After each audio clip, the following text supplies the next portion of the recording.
एक बार आपका फिर स्वागत है एमएनएस में। आज हम इस लेक्चर में क्लास 12th के चैप्टर 3 आव्यूह का जो हमारा पहला टॉपिक है आव्यूह के प्रकार वो डिस्कस करने वाले हैं। तो देखते हैं आव्यूह के प्रकार कौन कौन से हैं और इसी पर आपकी अभ्यास जो पहली वाली एक्सरसाइज है 3.1 या 3.1 उस पर बेस्ड है। तो कौन कौन से हमारे आव्यूह के प्रकार हैं। आव्यूह के प्रकार को दो भागों में विभक्त कर दिया गया है। पहला तो है रो और कॉलम के आधार पर, रो और कॉलम के आधार पर। इसका अर्थ हो गया जो हमारे आव्यूह में रो या कॉलम होते हैं उनके बेसिस पर जो इसके टाइप हैं वो कौन कौन से हैं। पहला है आपका पंक्ति आव्यूह। पंक्ति आव्यूह वो आव्यूह होता है जिसमें केवल एक रो होती है। फॉर एग्जाम्पल 1 4 5, इसमें केवल एक ही रो है या एक ही पंक्ति है। ऐसा आव्यूह हमारा क्या होता है, पंक्ति आव्यूह होता है। अगर हम इसकी कोटि की बात करें तो इसमें कोटि में रो हमारी कितनी है, एक है, लेकिन कॉलम इसमें 3 है, क्योंकि एक कॉलम में 1 लिखा है, दूसरे कॉलम में 4 लिखा है, तीसरे कॉलम में 5 लिखा है। तो इसका जो ऑर्डर हो गया वो 1/3 हो गया। इसी तरीके से दूसरा आता है स्तंभ आव्यूह। स्तंभ आव्यूह वो आव्यूह होता है जिसमें केवल एक स्तंभ होता है। तो इसमें ऊपर वाले आव्यूह को मैंने वर्टिकल फॉर्म में लिख दिया 1 4 5। तो इसमें केवल आपका एक ही स्तंभ है या एक ही कॉलम है। तो ऐसी मैट्रिक्स को हम कॉलम मैट्रिक्स या स्तंभ आव्यूह कहते हैं। अब इसके ऑर्डर की बात करें तो इसमें रो आपकी 3 है। देखो पहली रो, दूसरी रो, तीसरी रो और कॉलम आपका 1 है। तो इसका ऑर्डर हो गया 3/1। नेक्स्ट आपका आता है आयताकार आव्यूह यानी रेक्टेंगुलर मैट्रिक्स।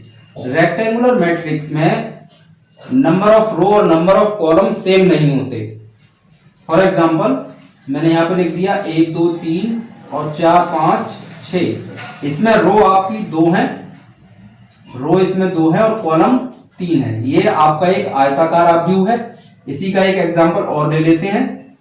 उसमें हम 1 2 3 4 5 6, इसमें आपका क्या है, रो आपकी 3 है और कॉलम आपके 2 हैं। तो ये दोनों एग्जांपल या दोनों उदाहरण आपके किसके हैं, आयताकार आव्यूह के। नेक्स्ट आता है वर्ग आव्यूह। वर्ग आव्यूह या स्क्वायर मैट्रिक्स। स्क्वायर मैट्रिक्स में क्या होता है, नंबर ऑफ रो और नंबर ऑफ कॉलम बराबर होते हैं। जितनी पंक्तियां होती हैं उतने ही स्तंभ होते हैं। तो उसका उदाहरण ले रहे हैं 2 4 5 6। इसमें 2 कॉलम है और 2 ही तुम्हारे क्या है, रो है। तो इस प्रकार का आव्यूह क्या होता है, वर्ग आव्यूह।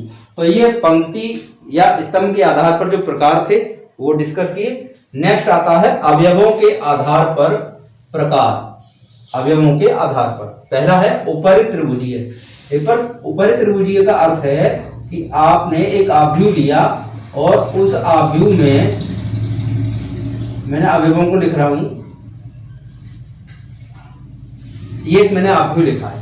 इसमें उपरि त्रिभुजीय का मतलब है जो आपका विकर्ण है, जो आपका डायगोनल है या विकर्ण है, उस विकर्ण के उस विकर्ण के ऊपर की तरफ अवयव होंगे और नीचे की तरफ शून्य होगा। ऊपर की तरफ क्या होंगे, अवयव होंगे और नीचे की तरफ क्या होगा, शून्य होगा। तो ऐसा हमारा आव्यूह क्या होता है, उपरि त्रिभुजीय आव्यूह। दूसरा आता है निम्न त्रिभुजीय। निम्न त्रिभुजीय इसका जस्ट उल्टा है। उसमें क्या हो जाएगा, आपका जो विकर्ण होगा आपका, उस विकर्ण के नीचे वाले हिस्से में केवल क्या होंगे, अवयव होंगे और ऊपर के हिस्से में क्या होगा, शून्य होगा। ये आपका हो गया निम्न त्रिभुजीय। ये विकर्ण है और विकर्ण के नीचे की तरफ अवयव है और ऊपर की तरफ क्या है, शून्य है। इस तरीके का जो उदाहरण होता है वो निम्न त्रिभुजीय है।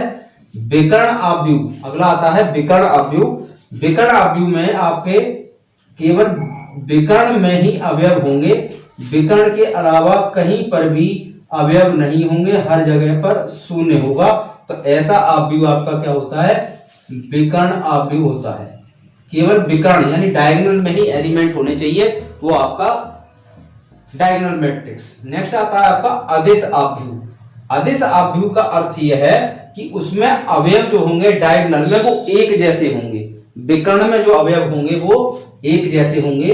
उदाहरण के लिए हमने 1 2 2 2, बाकी हर जगह मैंने क्या लिख दिया, 0 लिख दिया। केवल विकर्ण में ही क्या आ रहा है, 2 आ रहा है। अवयव कैसे हैं? एक जैसे हैं। तो इस प्रकार का जो आव्यूह होता है आपका वो विकर्ण आव्यूह होता है, अदिश आव्यूह। ठीक है। नेक्स्ट आता है इकाई आव्यूह। इकाई आव्यूह में क्या होगा, जो विकर्ण में है, विकर्ण में केवल आपका 1 1 1 होगा, बाकी और प्लेसेस पर 0 0 होगा। ऐसा आव्यूह क्या होगा? इकाई आव्यूह कहा जाएगा, जब उसमें विकर्ण में केवल 1 होगा, एक ही एलिमेंट लिखा होगा। नेक्स्ट आपका आता है शून्य आव्यूह। शून्य आव्यूह में जितने भी अवयव होंगे वो सभी आपके शून्य होंगे, वो आपका शून्य आव्यूह हो गया। तो इस तरीके से हमारे आव्यूह के प्रकार हो गए। पहले टाइप के हो गए रो और कॉलम के आधार पर, दूसरे हो गए अवयवों के आधार पर। नेक्स्ट आपका आता है अव्युत्क्रमणीय आव्यूह। अव्युत्क्रमणीय आव्यूह का अर्थ हो गया कि वो कैसी है, उसका हम व्युत्क्रम निकाल नहीं सकते। दैट मीन्स उसका डिटरमिनेंट अगर आप फाइंड करोगे तो वो 0 आएगा। तो ऐसा आव्यूह आपका क्या होगा? अव्युत्क्रमणीय आव्यूह। उदाहरण के लिए हम एक आव्यूह ले लेते हैं, a बराबर 2 4 3 6। अब इस आव्यूह का डिटरमिनेंट फाइंड करो या सारणी। तो सारणी का आप निकालोगे 2 4 3 6 का, उसको हल करेंगे। तो हल कैसे करते हैं? पहले 2 की 6 में गुणा करोगे, उसके बाद 3 की 4 में। तो 2 गुणा 6, बीच में माइनस का चिन्ह आपको लगाना है, तो बराबर में हो गया 12 माइनस 12 बराबर क्या आ गया? 0। तो जिसका डिटरमिनेंट 0 आ जाए तो ऐसा आव्यूह अव्युत्क्रमणीय आव्यूह होता है, अर्थात उसका हम इनवर्स नहीं निकाल सकते। दूसरा आता है व्युत्क्रमणीय आव्यूह। इसमें डिटरमिनेंट का जो वैल्यू होगी वो आपकी 0 नहीं होगी। दैट मीन्स आप यहां पर उसका व्युत्क्रम या उस आव्यूह का इनवर्स निकाल सकते हो। नेक्स्ट आता है आव्यूह की समानता। अगर आपके पास 2 आव्यूह बराबर हैं, अगर 2 आव्यूह आपके पास बराबर हैं, तो वो उसी शर्त में बराबर होंगे जब आव्यूह का पहला अवयव दूसरे आव्यूह के पहले अवयव के बराबर हो, और पहले आव्यूह का दूसरा अवयव दूसरे आव्यूह के दूसरे अवयव के बराबर हो। उदाहरण के लिए मैंने एक प्रश्न यहाँ पर लिखा है 3x + 7 5 y + 1 2 - 3z बराबर दिया हुआ है 0 5 - 2 8 4। तो ये दोनों तभी बराबर हो सकते हैं जब पहला अवयव यानी 3x + 7 किसके बराबर होना चाहिए? 0 के बराबर होना चाहिए। तो हम लिखेंगे 3x + 7 बराबर 0। तो आपको x का मान मिलेगा -7/3। इसी प्रकार दूसरा अवयव ये 5 किसके बराबर होना चाहिए? y - 2 के। तो 5 बराबर हो गया y - 2 या y बराबर हो गया आपका 7। नेक्स्ट ऐसे ही y + 1 ये वाला किसके बराबर हो जाएगा? 8 के।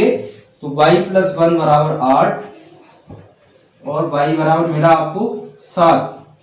नेक्स्ट इसी तरीके से 2 - 3z किसके बराबर हो जाएगा? 4 के। तो z आपको जो मिलेगा 2 - 4 - 2 और 3 अपॉन में आ जाएगा, तो माइनस से माइनस कैंसिल। तो इस तरीके से हम 2 आव्यूह को बराबर कर सकते हैं। पहला अवयव पहले के बराबर, दूसरा अवयव दूसरे के बराबर, तीसरा अवयव तीसरे के बराबर, चौथा अवयव चौथे के बराबर। अब नेक्स्ट एक्सरसाइज 3.1 का एक क्वेश्चन है। a = एक आव्यूह दिया हुआ है और उसमें अवयव पहले से लिखे हुए हैं। आपको बताना है उसकी कोटि क्या है। कोटि का मतलब है उसका ऑर्डर क्या है। तो ऑर्डर में पहले ही बता चुका हूं, रो इनटू कॉलम होता है। क्या होता है? रो इनटू कॉलम। अब इसमें रो आप गिन लीजिए कितनी है? R1 R2 और R3। तो 3 आपकी रो हो गई। कॉलम आपकी कितनी है? C1 C2 C3 और C4। तो आपके पास रो आपकी 3 है और कॉलम आपके 4 है। तो इसका ऑर्डर हो गया 3 × 4 या 3/4।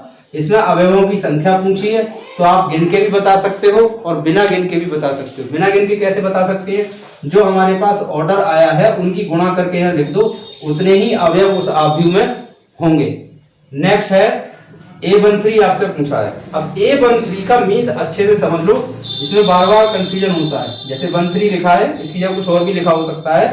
तो ये जो लिखा है वो आपकी रो को रिप्रेजेंट कर रहा है और ये कॉलम को रिप्रेजेंट कर रहा है।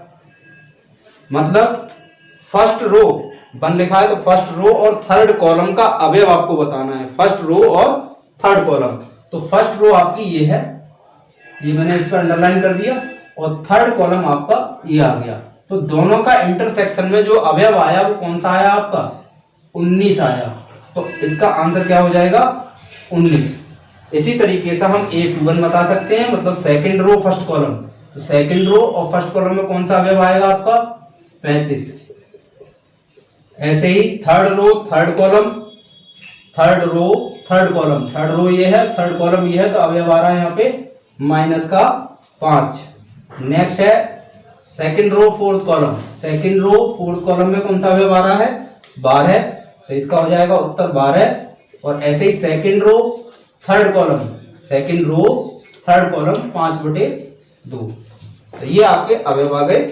और एक क्वेश्चन और है, आपको पहले से ये दे रखा है A = क्या है, AIJ है, और 2/2 की वो आव्यूह है, मतलब उसका ऑर्डर 2/2 है। इसका मतलब उसमें रो भी 2 है और कॉलम भी 2 है। ऐसा आव्यूह आपको बनाना है, लेकिन अंदर जो अवयव लिखा है वो परिभाषित किया गया है I/J से। तो इसमें I/J में हम किस तरीके से रखेंगे, तो पहले A बराबर इसको 2/2 पर लिख लो। 2/2 में क्या आएगा, पहला अवयव आएगा A11, क्योंकि फर्स्ट रो फर्स्ट कॉलम। दूसरा आएगा 1-2, फर्स्ट रो सेकंड कॉलम। दूसरा आएगा 2-1, दूसरा आएगा 2-2। ये 4 अवयव इसमें आएंगे और ये 2/2 की आव्यूह आपकी हो जाएगी। तो यहाँ निकालेंगे कैसे, A बराबर, अब A11 को हम कैसे निकालेंगे, ये A11 है, ये AIJ है, तो A11 को इसी से निकालेंगे। तो यहाँ से देखो I का मान कितना है, 1 है, और J का मान भी 1 है। I बराबर भी आपने 1 रखा और J बराबर भी 1 रखा, तो आपको कितना मिलेगा, A11 बराबर I/J, मतलब 1/1 बराबर 1, तो आपको 1 मिल गया। इसी तरीके से 1-2, I का मान 1, J का मान 2, तो 1/2, 2-1 2/1 या 2, 2-2 2/2 या 1। तो ये आपकी 2/2 की आव्यूह बन गई। इस तरीके से हम आव्यूह बना लेते हैं, किसी भी ऑर्डर की दे रखी हो, चाहे वो 2/2 की हो, 3/3 की हो, 1/2 की हो। ओके स्टूडेंट्स, तो आज हमने इस वीडियो में आव्यूह के जो प्रकार थे वो समझे, और एक्सरसाइज 3.1 पर जो आधारित प्रश्न थे वो उनके कुछ पार्ट हमने यहाँ पर समझे थे। ओके स्टूडेंट, तो नेक्स्ट हमारा पार्ट जो होगा वो किस चीज का होगा, आव्यूह के योगफल और घटाना।